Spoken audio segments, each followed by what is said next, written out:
Boa noite a todos, vamos lá para mais um vídeo. O Brooks operando Price Action Tendências, vamos dar continuidade. Hoje, quarta-feira, 9h30 da noite, gravando vídeo aí para vocês. Vamos ver se a gente consegue gravar em uma sequência de mais uns 4 vídeos e já deixar programado aí para vocês, né? E vamos dar continuidade no conteúdo. Acredito que vão ter bastante vídeo aí, vai ter bastante vídeo ainda para vocês, tá? Não só de All Brooks, né? A gente tem uns outros livros ainda para fazer, vai ser bastante coisa. Creio que vocês vão gostar. Só deixando um recadinho básico, não esqueçam de curtir o vídeo. Primeira coisa, curte o vídeo, compartilhe aí com os amigos, né? Curte o canal. Muita gente aí, pessoal, se a gente for eu olhando aqui no YouTube, mais de 40% das pessoas que assistem os vídeos do canal não são inscritos no canal. Se inscreva no canal, ajuda o professor aí a ganhar mais visibilidade no YouTube, ok? Recadinho, qualquer dúvida, QR Code, fala aqui comigo. Professor, quero saber mais dos seus produtos, quero saber mais coisas, quero saber quais playlists eu posso estudar para ajudar. QR Code. Na descrição do vídeo tem as principais playlists, pessoal, tá? Que eu aconselho para vocês. Então, pode olhar aí também na descrição do vídeo, vai ter os cards aqui também. Aqui no cantinho, no final do vídeo, vai ter os cards dos vídeos ali para você assistir também, das playlists para você assistir. Aproveitem, conteúdo de graça no canal. Tem muito, pessoal, muito, tá? Então, eu creio que vocês vão ter bastante conteúdo para assistir por enquanto, tá? Só esses recados por enquanto, depois eu dou outros e vamos lá. Vamos começar a falar do vídeo, vamos começar a falar do que realmente importa, né, pessoal? Então vamos lá. Deixa eu pegar aqui o rabiscador para a gente poder apresentar para vocês.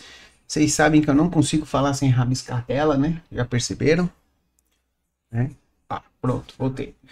Então vamos lá, pessoal. Então agora, dando continuidade, né? Então no vídeo passado, opa, tirei sem querer a apresentação, deixa eu pôr de novo aqui. No vídeo passado, a gente estava falando das linhas de canais de tendência, conhecidas também como linhas de retorno, tá? Agora a gente vai falar dos canais de tendência. Então vamos começar a falar um pouco mais dos canais de tendência para vocês aí, tá bom? Então vamos lá. Quando a gente vai falar de canais, a gente tem que entender alguns pontos básicos de canais, tá? E uma coisa que eu quero deixar claro para vocês é que isso é um resumo do livro, tá? Então eu peguei alguns pontos do livro que eu sei que são mais importantes ali que ele comenta. Eu não falo de tudo que ele fala no livro, é um resumo. É um resumo para facilitar o seu entendimento do conteúdo do livro. E, por exemplo, nas figuras que eu mostro para vocês, ele comenta muito mais coisas sobre as figuras. Mas eu pego ali os pontos principais das figuras que ele comenta com vocês. Tá? Que ele comenta, eu pego nessa figura aqui, o que é o mais importante que ele comenta nessa figura? É sobre o conteúdo que ele está falando, porque ele comenta outras coisas da figura que não é do conteúdo desse capítulo, e sim de outros capítulos. Então essas partes eu pulo, porque ele vai revisitar esses conteúdos quando for o capítulo específico que ele estiver falando, tá? Então eu aconselho vocês a lerem o livro e pegarem ponto a ponto lá do livro, tá? Vamos lá, pessoal. Então, quando a gente fala de canais, a gente fala que o mercado, ele está sempre em algum tipo de canal, ele sempre está se movimentando em algum tipo de canal. Então, se a gente ficar procurando no gráfico, né, a gente ficar, dá zoom, tira zoom, muda o time frame, a gente sempre vai, se a gente procurar o suficiente, a gente sempre vai encontrar um canal. Tá? E geralmente ocorre simultaneamente em vários canais. Então, um canal de alta, ele pode estar, um canal de alta pequeno, ele pode estar contido dentro de um canal de alta grande, que pode estar contido dentro de um canal de baixa maior ainda. Então eu posso ter uma repercussão aí de vários canais ao mesmo tempo, né? Especialmente se você olhar outros time frames, outros prazos de gráfico que a gente fala, né? Um canal de tendência é um canal diagonal, contido por uma linha de tendência e uma linha de canal de tendência. A linha de canal de tendência, vocês lembram que a gente também chama ela de linha de retorno, tá? Linha de retorno, tá? A gente pode também dar esse nome, vocês podem ouvir em vários livros aí de análise técnica, inclusive no meu livro. Professor, que livro? Como assim o seu livro? Eu tenho um livro, pessoal, tá? Não é do conteúdo específico de All Brooks, tá? Mas é de um conteúdo de análise técnica, que é o Smart Money, que é esse livro aqui, ó, vou mostrar para vocês, tá? Ó, Smart Money Concept.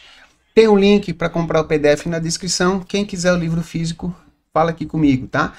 é outro assunto, tem sobre esse assunto no canal, quem quiser procura lá, que vocês vão ver, bem interessante, inclusive tem curso, tem mentoria, tem tudo mais sobre o Smart Money, tá? Só dando uns recadinhos para vocês, qualquer dúvida, QR Code fala comigo. Então só para vocês saberem que a linha de canal, contido por uma linha de tendência, então se eu tenho um canal de alta, eu tenho uma linha de tendência, onde o preço trabalha acima dessa linha, formando uma tendência de alta, e eu tenho uma linha de canal de tendência, que seria a linha de retorno. É a linha que fecha o meu canal de alta, né? A linha que fecha o meu canal de alta. Idem também para um canal de baixa, tá? Então eu tenho a linha de tendência, vamos lá, e a linha de retorno. Então a gente denomina essa linha de tendência, tá? E essa linha superior de linha de retorno ou linha de canal de tendência. Eu vou diminuir a letra aqui para vocês poderem verem, ó. Então eu tenho aqui, ó, linha de retorno ou linha de canal de tendência. Isso numa tendência de alta. Na tendência de baixo, elas se invertem. Eu vou ter a linha de tendência na parte superior e a linha de canal na parte inferior, tá bom? Então vamos lá, dando continuidade. Uma faixa de negociação está contida entre uma linha de suporte horizontal abaixo de uma linha de resistência acima.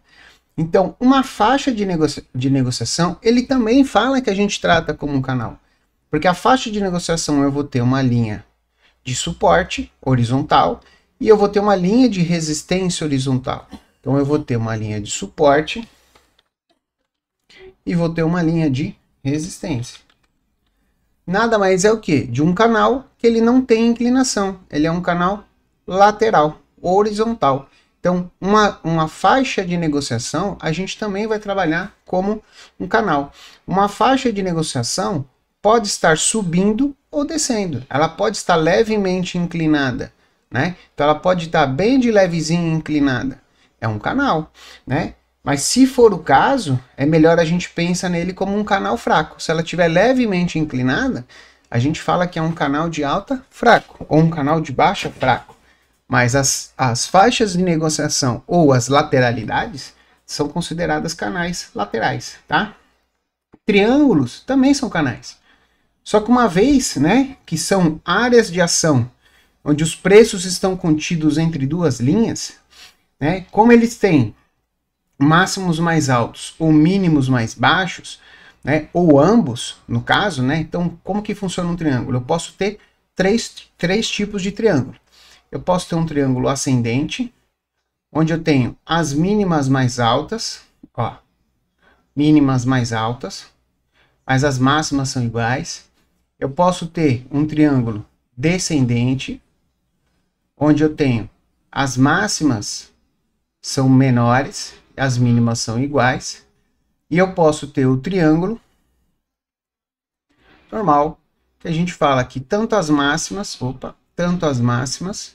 quanto as tenho máximas descendentes e mínimas ascendentes, tá? Ambos os casos, né? Tanto um triângulo que eu tenho, um triângulo onde ele tem uma retração dentro do triângulo, né? O mercado ele faz uma retração onde ele vai se espremendo no triângulo.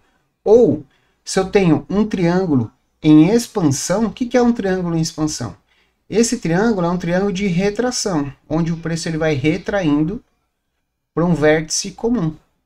Um triângulo em expansão a gente também chama de megafone. Quando eu tenho um triângulo em expansão, significa que o preço ele está expandindo, tá? Ele está expandindo. Eles têm algum comportamento de tendência, além do comportamento da faixa de negociação. Então, além de ele ter um comportamento lateral, ele também tem um comportamento de tendência, mesmo o megafone.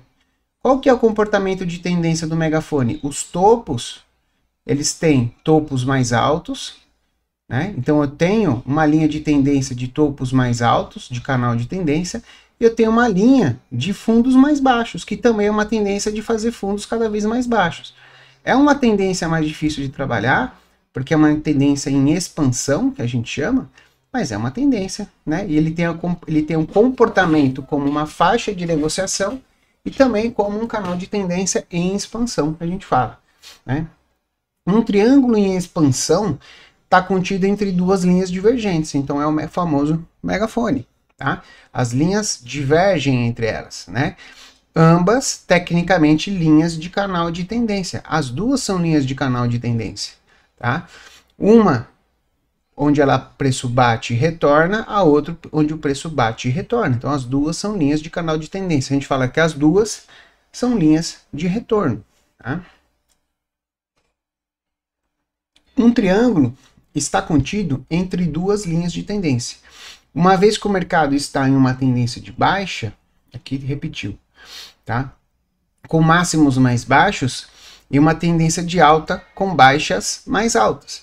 Então, um triângulo, ele também tem as duas linhas de tendência, onde eu tenho as máximas cada vez mais baixas e as mínimas cada vez mais altas. Então, eu tenho uma tendência aqui, eu tenho uma tendência aqui.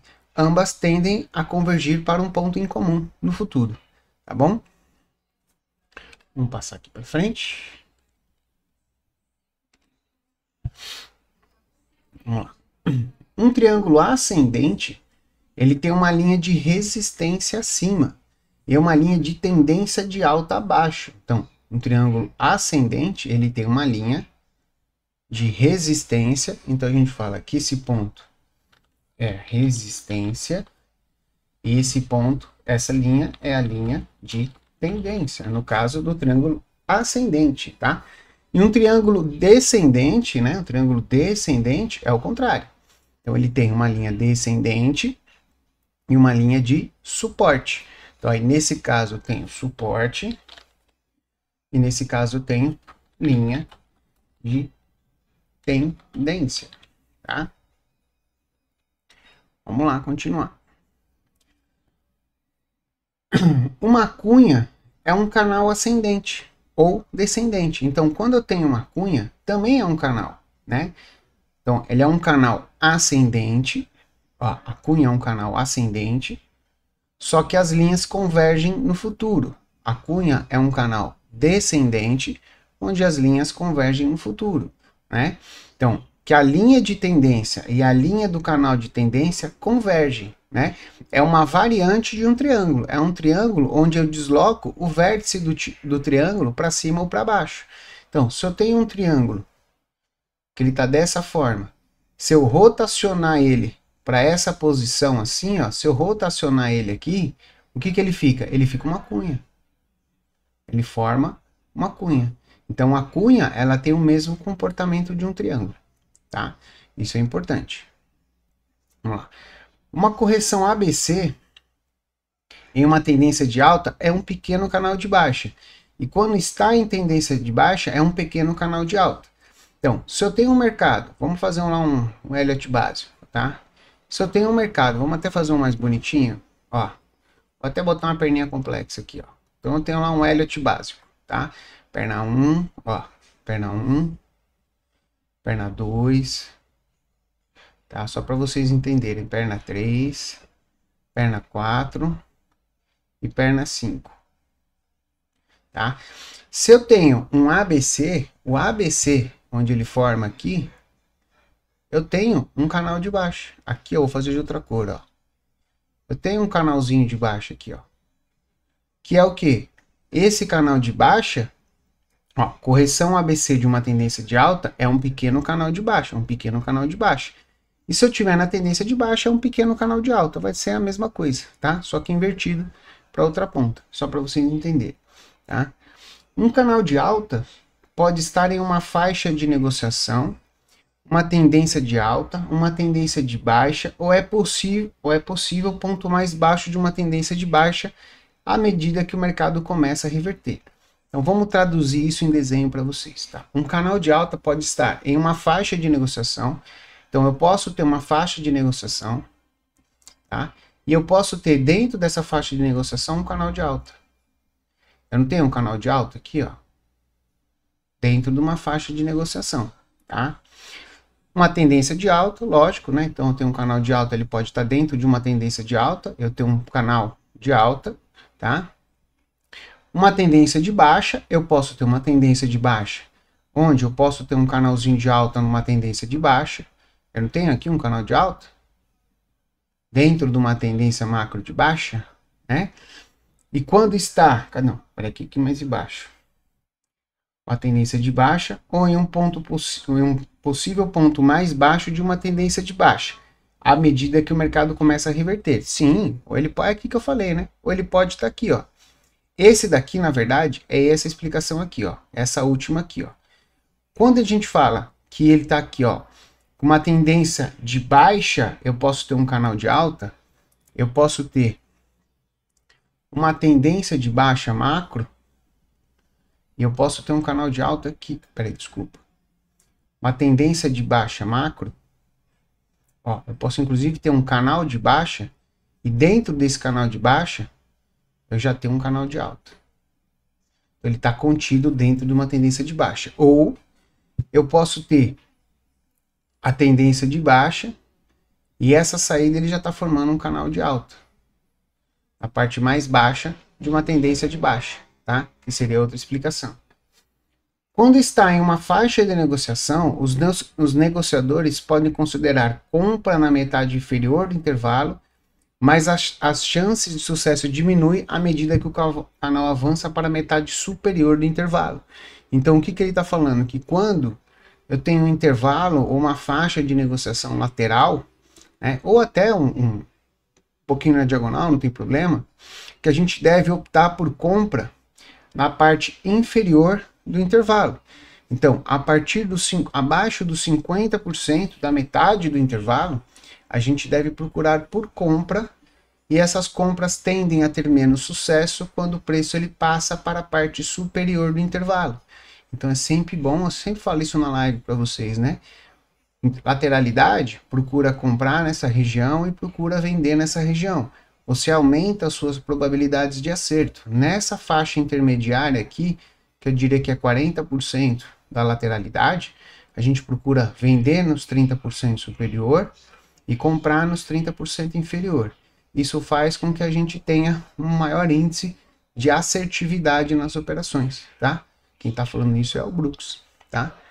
Então, tudo que eu trago para vocês, tudo que eu falo para vocês no dia a dia, tá? Nas explicações, na sala de aula, na sala ao vivo, olha lá, pessoal, sala ao vivo, terça e quinta das 9 ao meio-dia, tá? Então, toda terça e quinta, por enquanto é toda terça e quinta das 9 ao meio-dia, tem sala ao vivo, onde eu explico muita coisa de All Brooks lá, porque eu trago muito de All Brooks para dentro do meu operacional de Smart Money. Cunha, triângulo, canal, lateralidade, tudo isso eu trago para dentro, leitura do barra-barra, formas de entrar, triggers de como entrar, então tudo isso eu trago para dentro do meu operacional, mas eu não opero propriamente dito as entradas do All Brooks, eu uso as entradas dele para validar as minhas entradas, que são entradas mais longas, ele gosta de entradas mais curtas, e vocês vão ver isso mais para frente. Deixa eu tomar um golinho d'água aqui.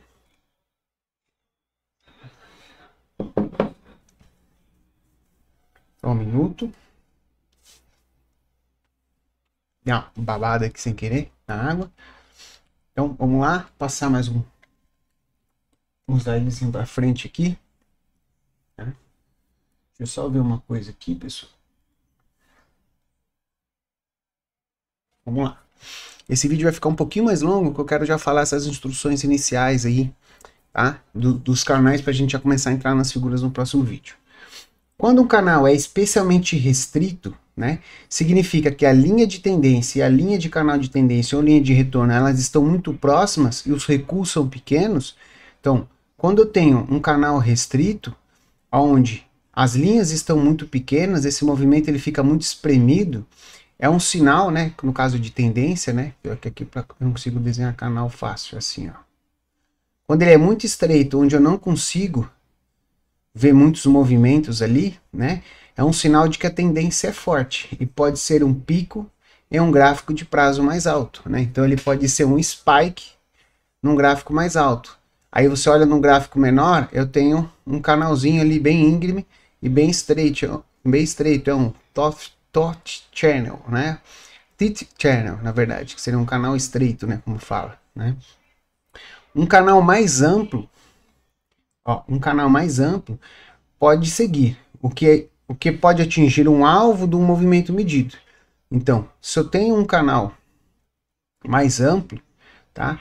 O próprio rompimento desse canal mais amplo, ele pode seguir e atingir um alvo medido, a extensão desse canal para cima, tá?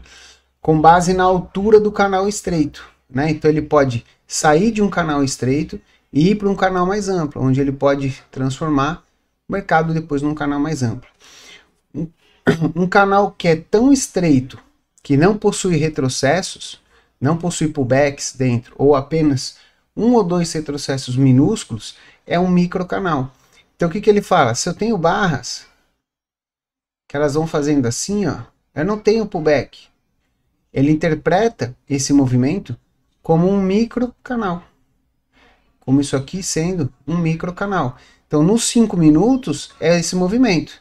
Se eu jogar no 1 minuto, eu vou ter o quê? Um canalzinho estreitinho do minuto lá. Eu vou ter a movimentação do minuto. Então eu vou ter isso aqui, é um microcanal, que eu consigo observar um canal num time frame menor, por exemplo, tá? Muitos canais em alta terminam após um terceiro impulso, da mesma forma que muitos canais de baixa terminam após um terceiro impulso. Então, quando eu vejo um canal de alta, um canal de baixa, tá? Normalmente ele dura 3 impulsos. A partir do 4º impulso, ele já começa a querer fazer os rompimentos do canal. Então, eu posso observar sempre no canal 1 impulso, 2 impulsos, 3 impulsos. Bom, então aqui eu já não vou tentar comprar. Por quê? Porque ele já fez os 3 push up ou 3 push down, que seria os 3 impulsos de alta ou os 3 impulsos de baixa, tá? Porque o mercado corre em direção à parte superior e inferior do canal. Vocês já pensaram por que o mercado vai da parte superior para a parte inferior do canal? Por que ele fica testando essas regiões? Isso é interessante, né? É um efeito de vácuo que a gente fala que faz, né? Então a gente fala que quando ele falha nesse rompimento, ele tem um efeito de vácuo para vir rapidamente testar essa parte inferior do canal. Isso tem um motivo. Que é importante a gente perceber que a maioria das quebras, dos breakouts, né, dos rompimentos de canal de alta, falha, canal de baixa também, né? Então os touros são capazes de criar uma fuga de touros, né? Então eles conseguem criar uma fuga, um rompimento, né, que sobrecarrega os ursos, que são os vendidos. Então ele consegue sobrecarregar a defesa de ursos e romper. Mas geralmente eles só são capazes de fazer esse rompimento por algumas barras.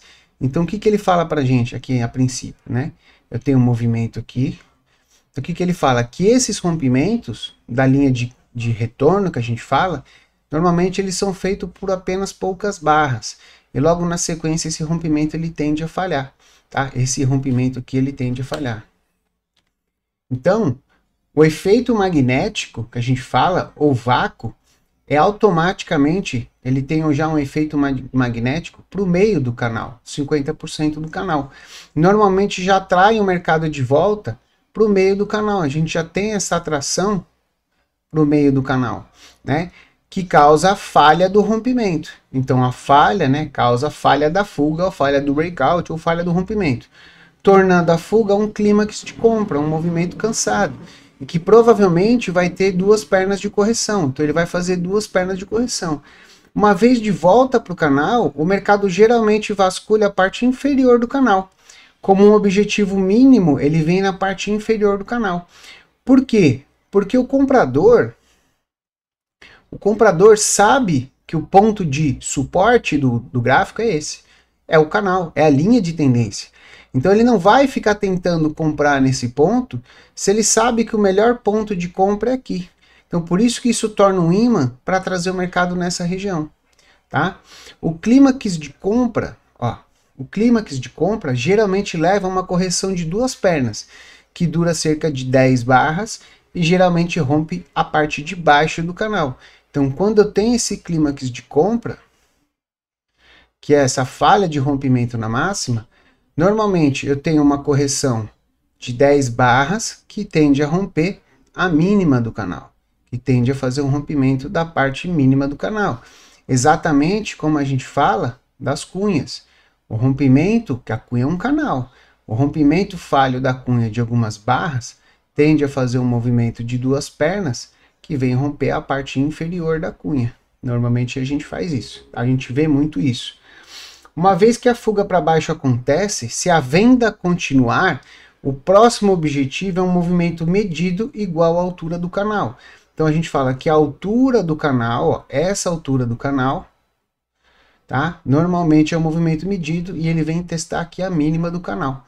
Então normalmente a gente tem esse alvo, ou no caso da cunha, no caso do canal, é essa medida do canal para baixo. Então tem um espelhamento medido e o mercado ele tende a vir testar essa região de baixo do canal aqui do movimento medido, tá bom?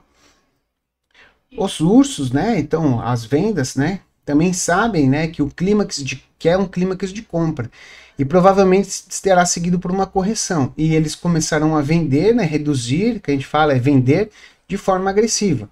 Com os touros se esgotando, os touros já não têm mais força para continuar o movimento, há uma forte pressão de venda no mercado, que se corrige e pode até tornar uma tendência de baixa. Então é exatamente o que ele está falando, né? Que ele tem aqui o rompimento e os ursos percebem que ele não consegue e começa a vender.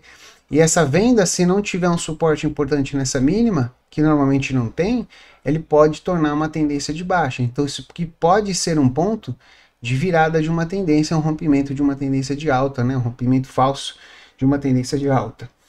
Às vezes, uma quebra de cabeça seria um rompimento, um breakout de um canal de alta, é forte e não falha dentro de algumas barras. Então lembra que ele falou que são algumas barras? Algumas vezes esse rompimento ele não falha dentro de algumas barras. Ele faz o rompimento e ele continua o movimento. Tá? Ele continua o movimento por mais de algumas barras, né? Quando esse for o caso, o mercado geralmente alcança uma meta de movimentação medida e a fuga se tornará um gap de medição. Então, a fuga, né, ela vai acontecer e eu posso espelhar esse tamanho do canal para cima. E ele aqui vai atingir também um movimento medido que a gente fala, tá? Do canal de alta aí. Então, ele vai espelhar esse canal de alta para cima, de alta, né, para alta, tá? Então isso vai acontecer, e acontece até bastante, tá, pessoal? Nossa, quando tem as fugas, esse movimento medido, tá? Como um canal de tendência é simplesmente uma faixa de negociação inclinada, geralmente funciona como uma bandeira. Se houver um canal de alta, não importa quão íngreme ou prolongado, ele geralmente terá uma desvantagem negativa em algum momento e, portanto, pode ser visto como uma bandeira de baixa. Então, todo canal de alta, a gente pode observar ele como uma bandeira de baixa, mesmo que não houvesse uma tendência de baixa anterior a ela. Então, mesmo que eu não tivesse uma tendência aqui a gente sempre vai observar como uma bandeira de baixa. Por quê? A maioria desses rompimentos desse canal não falha. Então, em algum momento ele vai tentar romper e vai falhar e vai iniciar uma nova tendência de baixa aqui, pelo menos num curto espaço de tempo, tá? Após uma falha na parte superior do canal de alta, uma vez que é um tipo de clímax, olha lá, a reversão tende a ter pelo menos duas pernas para baixo e durar pelo menos 10 barras. E muitas vezes se torna uma reversão, então ele dura pelo menos duas pernas, né? E muitas vezes torna uma reversão da tendência. Essas duas pernas acabam iniciando uma nova tendência de baixa. O oposto também é verdadeira reação no canal de baixa. Então, se eu tenho um canal de baixa, é a mesma coisa. O rompimento tende a durar poucas falhas. Quando faz isso, ele rompe do outro lado, né? Iniciando, por exemplo, um movimento de reversão ali, podendo até ter uma tendência contrária. A maioria das fugas de uma tentativa de a maioria das fugas, tem uma tentativa de reverter dentro de algumas barras. Se a barra de reversão for forte em comparação com a barra de rompimento, as chances de uma falha, uma reversão bem sucedida são boas. Então, quando ele faz o rompimento da parte superior do canal, logo nessas primeiras barras, se eu tenho uma barra de reversão importante, a chance disso aqui ser uma falha é muito grande, tá? Por causa dessa barra de reversão importante que foi criada ali. Se a barra de reversão for fraca em comparação à quebra, as barras de quebra forem mais fortes, as chances são de que a tentativa de reversão falhe e defina um recuo de uma ou duas barras. Ou, se ela for rompida, ela será retomada a tendência. Então, se essa barra de reversão ela for fraca, for uma barra fraca de reversão, ou duas barras fracas de reversão, a tendência é que ele retome o movimento e continue e confirme a quebra da estrutura, certo? Vou dar uma pausinha aqui, pessoal. Não esqueçam de curtir o vídeo. Daqui a pouco tem mais para vocês. Aguardem aí que já vai ter um novo vídeo postado para vocês em breve. E vamos dar sequência nessa leitura aí desse livro, que é um livro sensacional, pessoal. Até daqui a pouco. Valeu, obrigadão, até mais.